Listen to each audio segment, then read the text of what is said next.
నాగార్జునసాగర్ మూసీ నది ఉధృత ప్రవాహం కారణంగా లోతట్టు ప్రాంతమైన పల్నాడు జిల్లా రామపురం గ్రామంలోని మత్స్యకారుల కాలనీ పంట పొలాలు నీట మునిగాయి. దీంతో అధికారులు కాలనీ వాసులను ఇళ్లు ఖాళీ చేయించి పునరావాస కేంద్రాలకు తరలించారు. ఈ మేరకు వరదతో నీట మునిగిన కాలనీని, పంట పొలాలను, పునరావాస కేంద్రాలను గురజాల ఆర్టీఓ మురళీకృష్ణ పరిశీలించారు. ఈ సందర్భంగా ఆయన మాట్లాడుతూ మూసీ నది ప్రవాహం ఎక్కువైన ప్రతిసారి కాలనీవాసులు ఇబ్బందులు పడుతున్నారని అన్నారు. మెరకు ప్రాంతంలో వారికి స్థలాలు మంజూరు చేయాలని కాలనీవాసులు కోరినట్లుగా చెప్పారు. స్థలాలు మంజూరు చేసే విధంగా చర్యలు తీసుకుంటామని ఆర్టీఓ మురళీకృష్ణ భరోసా కల్పించారు.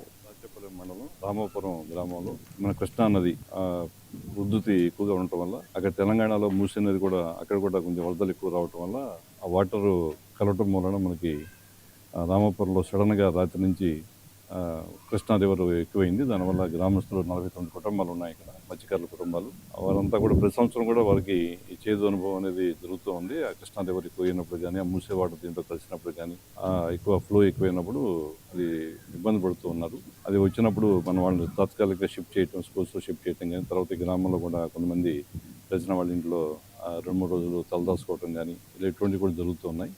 వారు ఎవరికైతే మనం షిఫ్ట్ చేసామో వారందరూ కూడా వారికి భోజనాలు కానీ, టిఫిన్స్ అన్నీ కూడా మేము మానిటర్ చేస్తున్నాము. రెవెన్యూ డిపార్ట్మెంట్ తరఫున మానిటర్ చేస్తాము.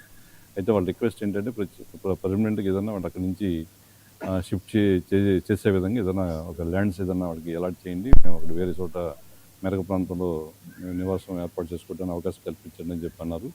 అయితే ఆ సైట్ కూడా మనం చూడటం జరిగింది. అది ఒకసారి ఈ నెక్స్ట్ వీక్లో దాని ప్రపోజల్స్ కూడా కలెక్టర్ గారికి పంపించి ఎమ్మెల్యే గారు కూడా ఆల్రెడీ చెప్తున్నారు ఈ విషయం మీద. ఒకసారి దీని మీద ఒకసారి కలెక్టర్ గారితోనూ ఎమ్మెల్యే గారితో డిస్కస్ చేసిన తర్వాత వాళ్ళకి పర్మనెంట్గా ప్రతి సంవత్సరం ఆవిడ ఇబ్బందులు తొలగించడానికి కలెక్టర్ గారు వాళ్ళతో మాట్లాడి తగిన చర్యలు తీసుకుంటాం.